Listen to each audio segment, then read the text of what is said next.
Well, good morning, everyone. I see lots of smiles on everyone's faces. There's smiles on our faces also because early voting has started today. And it started on time.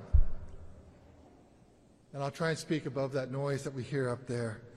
But when you think about where we were 2.5 weeks ago, for us it's also a double celebration. Because so many people said, what's going to happen? There's no way you'll have elections starting in Georgia on time. And in spite of all that, today early voting has started, all 159 counties. What's really interesting, we like to deal with facts, so here's some facts for you. Write down right now. At 10:29 a.m. this morning, we already had 71,054 people vote early today. It looks like this is going to be a record breaker for the first day of early voting. But we don't make predictions. We let the voters decide. But it looks like we're going to have strong early voting today.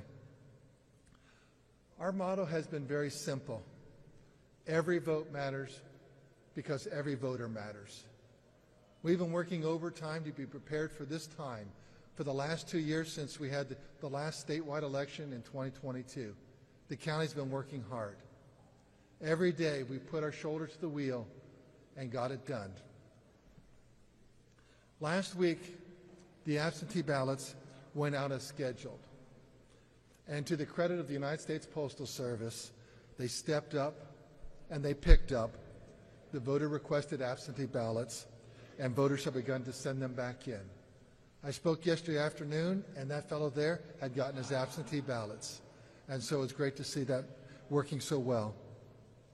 I do want to remind every Georgian that absentee ballots are sent out only to a voter after they provide voter ID, which primarily is going to mean your driver's license number. But no matter how you vote in Georgia, absentee, early, or election day, we require voter ID, and in Georgia, over 99% of voters use photo ID for their identification. So far, we have seen just over 250,000 voters request absentee ballots. Perhaps in the next week or so, we'll see that rise up to 300,000. And that, we think, will probably look like about 5 to 6% of all voters will be voting absentee this cycle. And that appears that this will be quite similar to 2022, 2018, and the earlier years. For all the people who love election data, statistics, and numbers, you can Google Election Data Hub Georgia, and it'll take you directly to data that is ongoing and updated continuously. I can't overstate enough the dedicated commitment of our Secretary of State elections team. That's headed by Blake Evans, who will speak here shortly, and also our county election directors.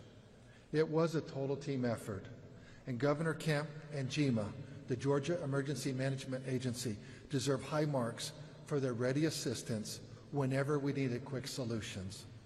We put our heads down, we did our job, and that's what people expect of us. A few counties have had to adjust a few handfuls of early voting locations because of these changes.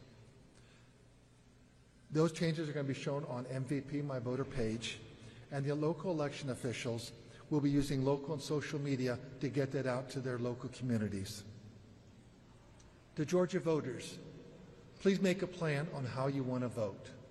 If you want to vote absentee, make that decision today and get your request in.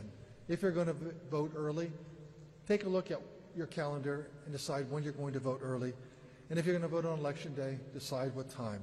It's your choice, but please make a choice and figure out what your plan will be. If you're planning to vote absentee, we have a new program. It's an app.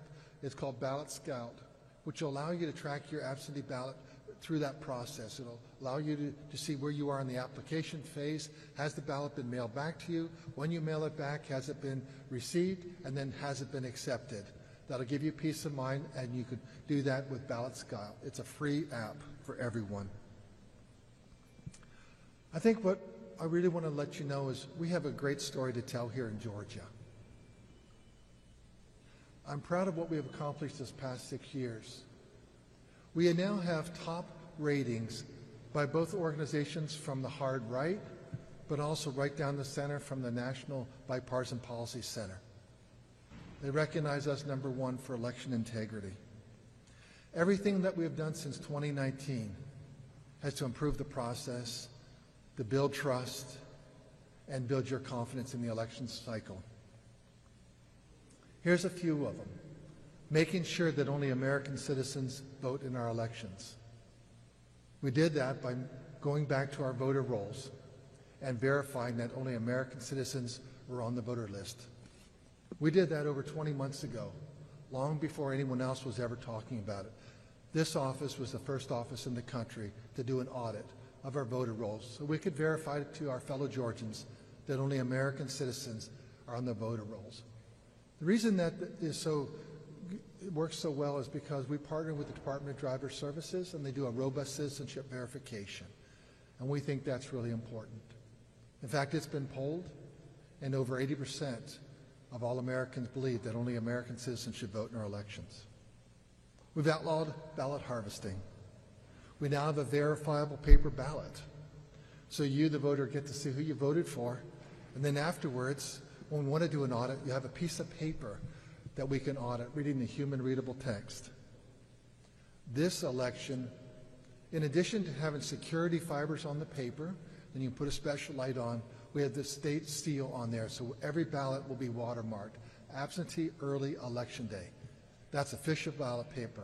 That's not something you run down to the office, supply store and buy. We think that gives voters confidence about that. We have the cleanest, most accurate voter list in the entire country. That's a bold statement. And how can I say that? Because we do several things that other states don't do. Number one, we are part of a multi-state organization with 25 other states. So in other words, a state like Utah, if you move there and register to vote there, they tell us immediately and we can take you off the voter list. That's really important. Number two, there was a lot of misinformation, disinformation about that multi-state organization. And most of the Republican states got out, but we stayed in Kentucky and Utah. We stayed in with the other states that stayed in. But then we did bilaterals, and we did bilateral agreements with Alabama, South Carolina, Virginia, and Florida. And we'll do bilaterals with any state that's not part of that.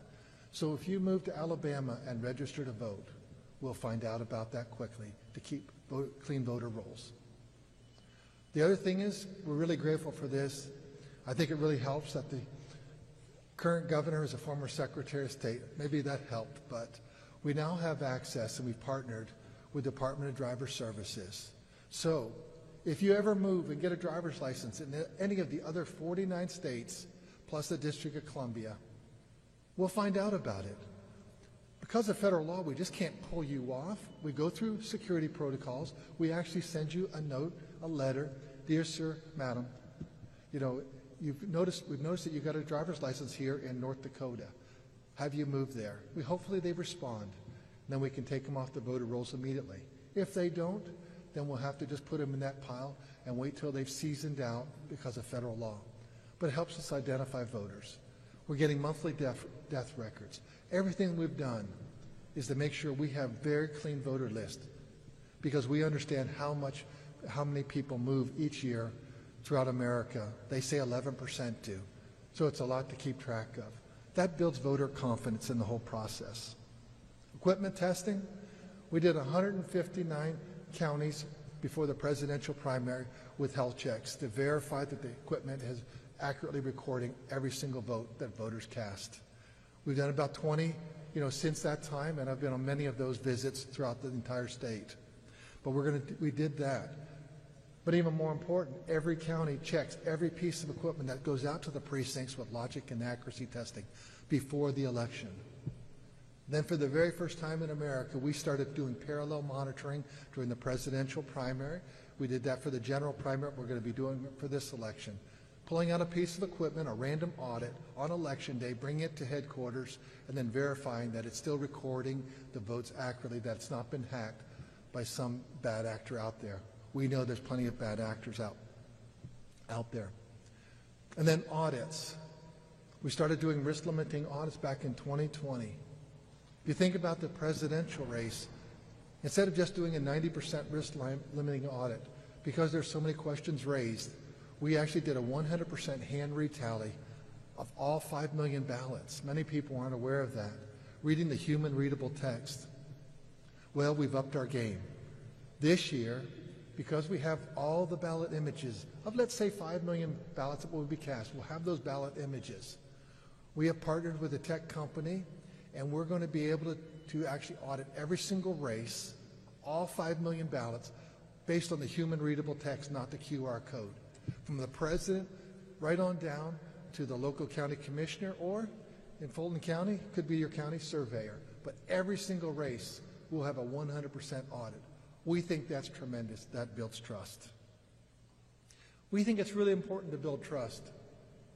But you know, I think that elections should be fun again. And so we've been working on that. We want to make sure that lines are shorter than an hour. And on election day, they have been. We want to make sure that they're less than an hour, but we loved when we had in 2022, the average wait time was less than 3 minutes. Got down as low as 2 minutes at times. This morning, there appeared to be no slowdowns, and lines have been moving, and everyone's been less than that. Then we also look at our electronic poll pads. We're getting people checked in less than 3 minutes. And Blake has some up-to-date data on how fast it's going today. We think it's great. We've watched what Chick-fil-A has done over the years and how they've managed their lines, and we think that someone needed to do that in the election space, and that's what our focus has been. Why can't we have fun? Why can't we have short lines? Because I know at the end of the day, half of you are going to like these results and the other half aren't.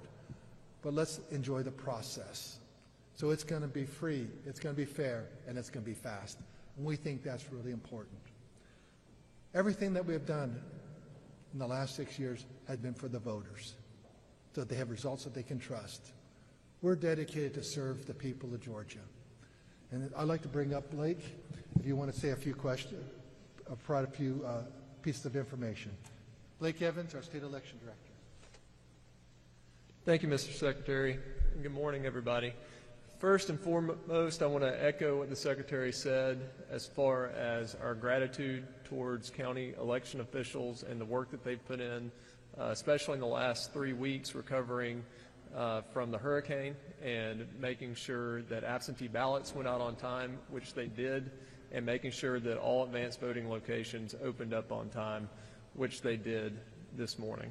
And so we're very, very appreciative of the hard work that they did, working through in some cases, but especially between Valdosta and Richmond, some personal hardships that they were going through. So very, very grateful for them.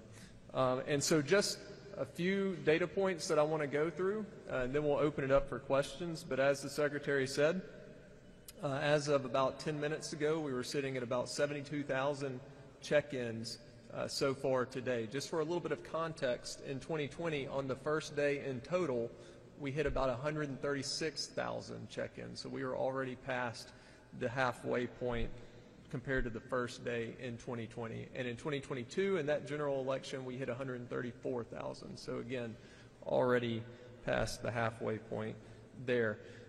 I also want to provide a little bit of context around the significant upgrades in technology that help make it possible to shorten those wait times and make sure that we're getting people through and keeping our lines like Chick-fil-A. But over the past 4 years, we have worked with county election officials and implemented upgrades such as our electronic poll books, and the check-in times for those are 57 seconds on average right now across the state. Also, we have a new voter registration system that's been in place for a couple of years at this point, and these fast check-in times and this throughput during early voting would not be possible without that upgrade to a new voter registration system. And that's a testament again to the Secretary's leadership and to the team that we have also in the Elections Division that I'm very grateful to work alongside of every day. And so as I said, right now the average check-in time for a single voter is 57 seconds per check-in. I've been in contact this morning with many election officials around the state, and overall things are going really, really well. I was speaking to a couple of the election directors in the metro counties, and they're reporting little to no waits. I will say they do have, especially in the metro counties, some websites where you can go and you can see wait times if you are in that area. Also, I want to reiterate the My Voter page is where voters can go and get a lot of great information, especially information regarding early voting locations. That's mvp.sos.ga.gov. They can scroll down the page and click early voting locations and see the early voting locations for their county. We have in the entire state about 350 early voting locations that are going to be open across 3 weeks. Keep in mind that some of those locations will open the third week because we have a lot of counties that will start with a certain number of locations and then add on as early voting continues. We have one of the longest periods for early voting, in-person early voting in the country. And so for all those locations, all those wait times, all those dates, voters can go to My Voter page. That's mvp.sos.ga.gov. We have conducted over the last 4 years a lot of list maintenance. As the Secretary said, you can go to our data hub. You can see our current information for active voters that are eligible, active and inactive voters that are eligible for this election. Right now we're sitting at just under 7.2 million active voters in our state. And so that's some data that I want to provide. With that, I'm going to hand it over to Gabriel Sterling for questions and any comments that he has. Thanks, Blake. Thanks, Secretary. Biggest thing is it's looking like we're setting up for a blowout day. We try not to make predictions like the Secretary said, but it's a really big day of early voting so far, and that's going to help us throughout the rest of the process and keep the election day line shorter, which is better for everybody, and we want everybody to have a great voting experience. We'll keep it easy. What do you got?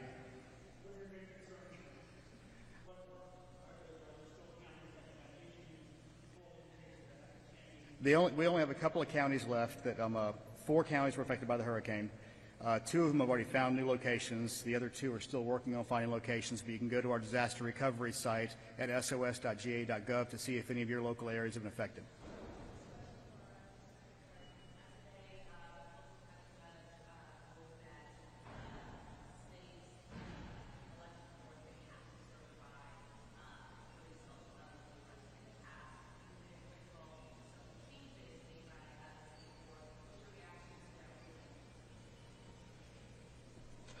Our reaction is that we've always believed that everyone should follow the law and follow the Constitution.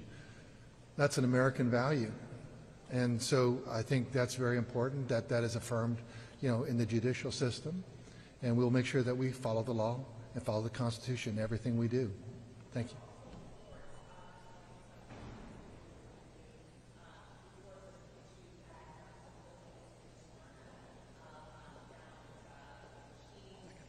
Okay.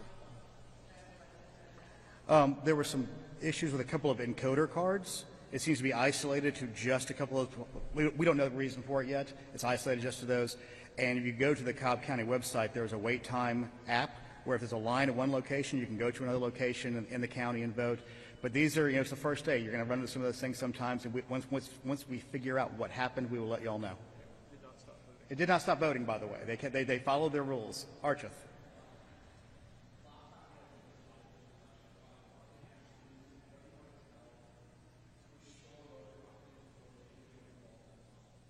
Well, I think the Secretary covered that with all the stuff we've done the last 2 years and the last 4 years to shore up our systems and our confidence and making the laws even better.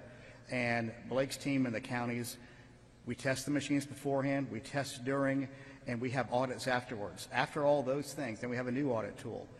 We feel like we've done everything we can to be transparent and show the people, no matter who wins, as the Secretary often says, that's up to the voters. We're here just to report the final results.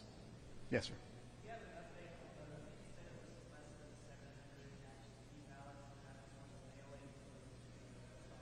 I have no specific update for that. We can get back to you later today on it. Yes, sir.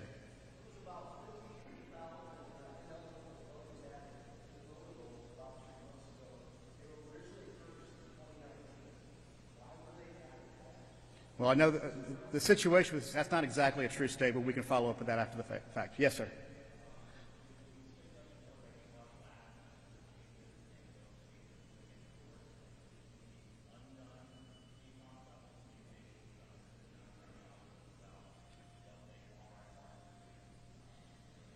Well, the biggest situation on this is a rule is not a rule until it's actually a rule, and courts of competent jurisdiction have not made decisions on those. We can't use precious time and resources on something that may not happen when we're dealing with actual situations like hurricanes and voting and absentee ballots. So for right now, until the courts rule, we're sort of in a holding pattern for any of those new rules. Anybody else over there? No? Yes, ma'am.